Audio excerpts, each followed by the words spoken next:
Good morning, Zodiac. What is it? 12th of August. Thursday? Time. Days of the week. But this is the Soul Tribe read. And I think from this angle you'd see the construction going on. So I try to get some readings done before 8 a.m. when they start in the morning, because it's pretty peaceful out here. Thank you, Spirit. In the morning, I'm an early riser anyway, so I'm up before dawn. That's what happens when you get old, folks, especially guys. I don't know what it is. At least every woman I've been with, they seem to be able to. They seem to sleep more, and I get a little jealous. I wish I could sleep more. If I had one wish, I think I might go with that one. Like that, I love that ability to just fall asleep. I can't do that. People are just, they're on the bus or in the car or in the grocery store line. Okay. So, I'm just going to do the 4-card spread here, putting a little energy on them. Using the Gilded Tarot Classic, my favorite deck. And I'm maybe just going to, I'm getting used to the Ethereal Tarot deck. It is big, and you can kind of see it easier, but I don't think we're having any trouble seeing the cards. So, here we go. Just want to get a bead on how we're doing now. Moving on into this new energy, I think.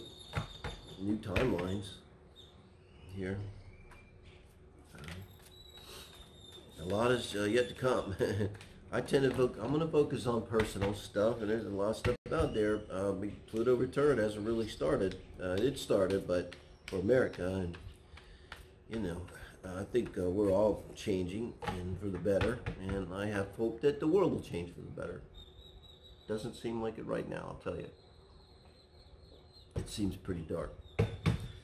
But the cavalry's here, and I think the energy we've been feeling for Lionsgate is going to be translated into the whole world and down into the 3D governments and everything. So in the name of light and love, serves the greatest good. Spirit, what can you tell us for the Soul Tribe today? Love and relationship. Wow. Our energy in and around relationships and love, romance, where my heart is at, is the 5 of Pentacles. Clarifying the 5 of Pentacles, the Hermit. I just felt the need to clarify that. And honestly, I would not clarify that card in that position, unless it was the Soul Tribe read. And this, of course, is Virgo, but it's the Hermit. And man, I tell you, I watch tarot for years and years, and I have certain people that I watch, and Ocean Only is this guy that my new fave. This guy is a hollow bone. He's a little eccentric. You watch him at first, you'll be like, hey, what the fuck, maybe? But no, he's like the real deal. But that's just, I just recently discovered him. But for years and years, man, I was pulling the Hermit card constantly because I was the Hermit and I'm tapped in, So I think with this 5 of Pentacles, like a lot of us have been in Hermit mode. I mean, it could represent COVID. It represents, doing the spiritual work, but it's not sexy, and it's not really fun. Really, the Virgo archetype is not fun energy anyway, right? The discernment. It's like, yeah, I'm not having fun right now. I'm discern. Virgo's like the beauty pageant judge that takes it very seriously. The others are drunk and they don't give a fuck. Virgo one is like, no, I'm not going to be aroused. I'm not. This is a job, and I'm going to discern which is the most beautiful woman, And honestly, they should just do away with all the other judges. You just need one good Virgo judge, and then it's taken care of. But it's that kind of energy, and it's isolated energy. I think that's the big thing here with the 5 of Pentacles is isolation. So the reason I isolate, and I think the big reason why we isolate, is trauma, and it reduces triggers big time. if I'm alone, and now one of the things with Virgo energy too, with the Hermit, is you can just trigger yourself. But when you're in the Hermit mode, you're working on that. You're seeing that. I am. It's like, I see what's going on in mind, how you're, because you can just be sitting there with nothing absolutely happening, and that's PTSD. You get triggered, like your whole body goes, what could be even a panic attack, right? In any way it is, and it has nothing to do with outside stimulus. So, but I think with the Five of Pentacles, it's now that we're coming out of Hermit mode, because we're coming out of this Hermit mode. This is a clarification of the Five of Pentacles. We might still be in Hermit mode, at least to some degree, but we're starting to come out, and we're bumping up against hard, cold reality. Where it's when you're in Hermit mode, your only challenge is you. And then when you come out of Hermit mode and enter the real world, you come against maybe you don't have enough money to get what you need to do. Or do what you need. You don't have enough resources to do what you need to accomplish. That kind of thing. And I think it could impact too the self-esteem, the lack mentality. You go out there and other people maybe you're feeling like you're pretty. You can see projections, yours and other people, very clearly. And you go out and there might be, with this Five of Pentacles, a sense of kind of disappointment, like, because maybe you didn't kind of really realize what the world was really like, because you've been so deep into Hermit mode. Comes to mind, I remember this prisoner, this guy was talking, got out of prison, woman really, and she'd been in prison for like 10 years, and she got out and she went to the grocery store, and she's just a little bit like being in shock, she's noticing everything. And she said she noticed this guy going along, like talking to himself, just really talking up a storm, just like he was talking to somebody else. And then she thought, the guy's crazy, so, not a big deal, just stay away from him. But then she saw another one doing it in the grocery store, right in the store. And she looked around and everybody was acting normal, like they didn't even notice that this guy was full on just carrying on a conversation with himself, out loud. And she didn't know about the technology. That they were carrying on a conversation with their wives, their husbands or something. So it could be like that. It's a little bit startling. I keep talking about this aftermath too. Maybe that's part of it too. This is longer energy, right? It's going out and seeing how the real world is, and maybe feeling a little inadequacy from that, not being up to speed. I mean, if you're like me, man, there's a whole popular culture world, like I'm completely out of touch with references and stuff people make. It's just, what? I don't know. Political stuff, sports. That are, blah, blah, blah, the Super Bowl winner, and it's like, okay. Oh. Wow, what's crossing us? Three of Swords. Three of Swords. This is the crossing or blocking. Let me get our advice here. The Moon. Man, we're going somewhere with this. So, what our blocking and crossing is the Three of Swords energy. We know that well. Let's really focus on the fact that those are swords. So this is mental energy. Heartbreak. Attached to heartbreak. Now, in this, I got to say too, in this read, it's only a 4-card read, so the bottom of the deck is emphasized here, and we do have the Two of Cups. And look at the similarity in the colors too, in these two. They're harmonious, right? Pisces energy, very sensitive energy, and this is your advice from spirits. This is very important, and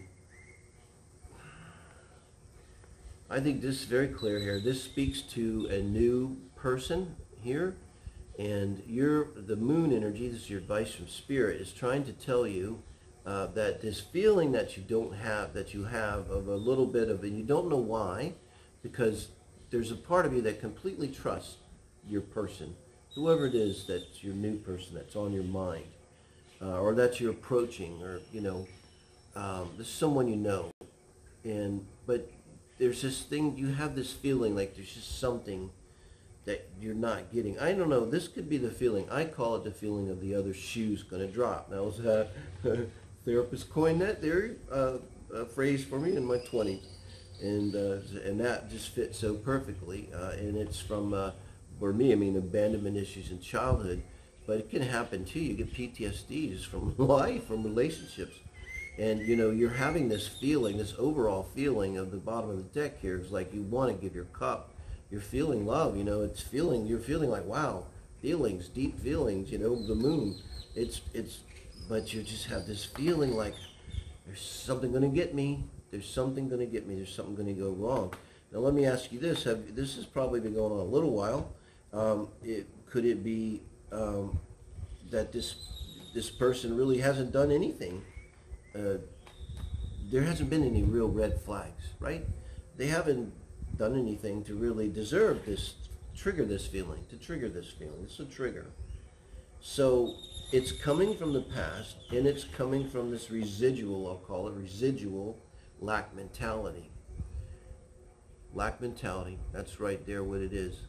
It's like someone said the other day, if you love yourself, you really love yourself, it really doesn't matter anymore if someone loves you or not. I mean, it just rolls off you like water off a duck, you know, it's like you don't even notice it. I hope so. I like the idea of it, but I think that's what this is. This lack mentality is associated with this feeling that the other shoe is going to drop, that something's going to go wrong, that there's something that can't be revealed here to you,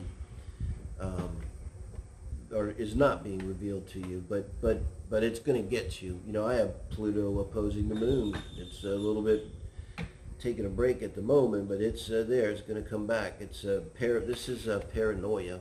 You call this paranoia, and paranoia is emotional, and it is PTSD. Yes, when you know, I would had my most dog I loved the most. I won't go into the whole story. I'll start crying. But for years and years, I would just think of Bear and what happened, and I would just like this, and I usually would start crying. But it would always start with literally like I was just my body. I didn't have any control. And that's PTSD when it gets into the body. And so, you know, we could be here on the other side of the portal, and here this stuff is still. A river is itself around every bend. You know, I think too with this is, let's say with the moon, I don't really want to clarify it because I'm already clarifying what I get. This is also back to this theme of trusting in the spirit, trusting in the process if nothing else, trusting in the source, trusting in God, however you look at it. If you cannot trust yourself right now, and you cannot trust others because you just can't, and that you can't. But this is about becoming aware. You know, the Hermit wants to be aware of all internal processes. That's what the Hermit's about, becoming aware of internal processes. And you know, that's all this is. You know. But just because you have the feeling, it doesn't mean it's real, and that's why I'm literally asking, and you can comment, have they actually done anything to really trigger you? And now I'm talking to people, this soul tribe, you've done the work, because if you haven't done the work, I mean, you could be triggered by the kind of car they drive, the shampoo they use, anything, the type of clothing, a tattoo, but these are shallow things. And it goes to a deeper level, you're triggered by behavior, is what you're really looking for. At the deepest level, when you're an energy person, how do they make you feel? Because that's the question. When you're around them, do you feel better? Do you feel worse? Do you feel energized? Do you feel not energized? That's the only test, and that's all about the moon right there. What I just said, it's all about the moon. I would say this, because the Three of Swords is thoughts, and think about the third house, 3, think about Gemini, think about being quick, asking questions. Sit down with your person maybe, and they're going to be fine with this, and say, I need to ask you some questions. And maybe look them right in the eye. Do the thing, if you just look at each other's eyes, just do it. Just sit and don't say a word before you do this. For a minute. Give it a minute of just really looking in each other's eyes. And then just, if there's any questions that you have that are on your mind, really be honest with yourself. Because it's probably stuff that you would not want to say to them, because you know, you're thinking like maybe it's relevant, and you're like, you know, they might react by saying, well, why would you ask me that? Like a question might be, are you in any kind of communication with your ex? Could be. Sorry, Aquarians, if that offends you. But maybe you need to know that, because why? Well, maybe your ex that screwed you over, you found out was in communication with another lover and maybe you had this happen more than once. This is what I'm trying to say. And so if this is your lover, and they are, and this is your person, I think they're going to be open to this. Explain what's going on, and really look them in the eye and let them reassure you, so that you can move forward.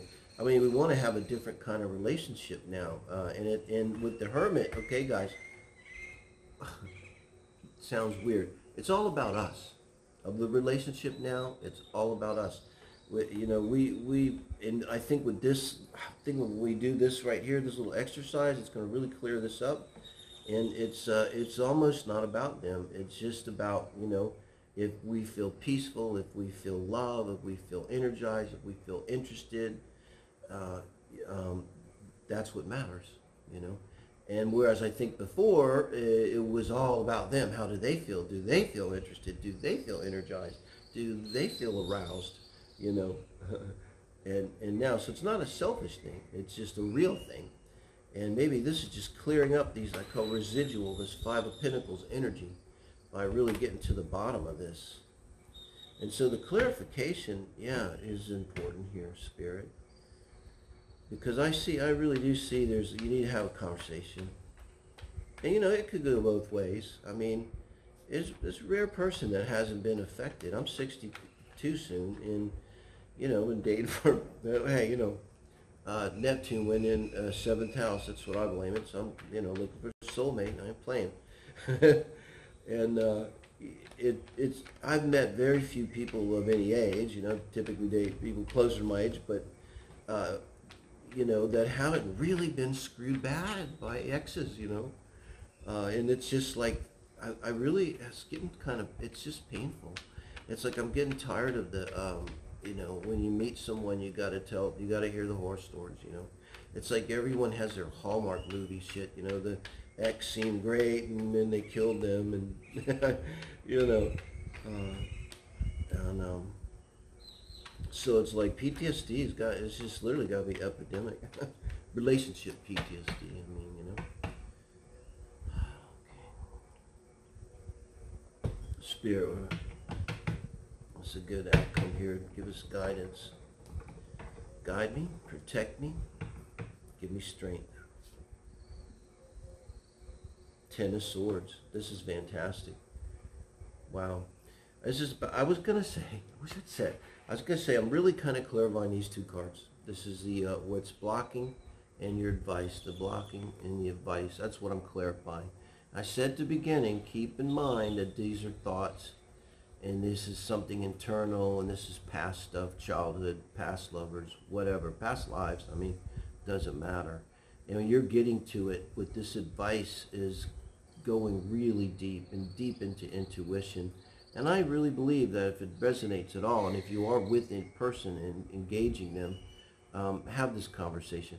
You might not ask something as simple as, are you talking to your ex-person? Maybe you wouldn't even ask that.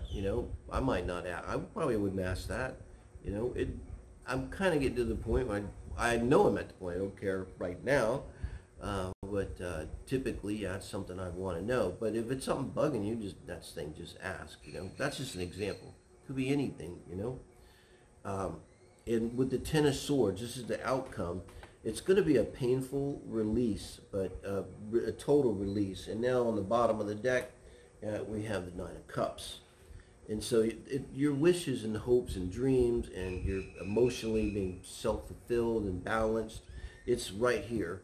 And I think this conversation, or if it's not a conversation, it's just you simply listening to this and going, you know what, they haven't triggered me, and I completely trust them. And so this is about trust too. This is about you're going to be allowed to trust, because with a 10, it's over. It's all this is going to go. But it might go out with a bit of a whimper, and, you know, more than a bang. But it's going to go out, and that's the beautiful thing of this. So, man, this is a powerful week. This is a dynamic reading. This is a person that is engaged in life. They've left the hermit mode. They're leaving the hermit mode. It's a bit of a shock. That's all part of this. We're already kind of like in the aftermath of this incredible energy experience. Nothing I've ever seen, or I think in our lifetimes. This is, I told you this week is going to be a transition week. There's going to be a lot of things happening, you know. So, man, dreams. I think a lot of people are going to get dreams. I am. Write down your dreams. If I don't write down a little note, I keep it next to my bed, and I'll write one word in house, dark house or something, and going back to sleep. But if I don't write that down, there's nothing. But if I get up in the morning and look at that, it always triggers the whole dream. But thank you, guys.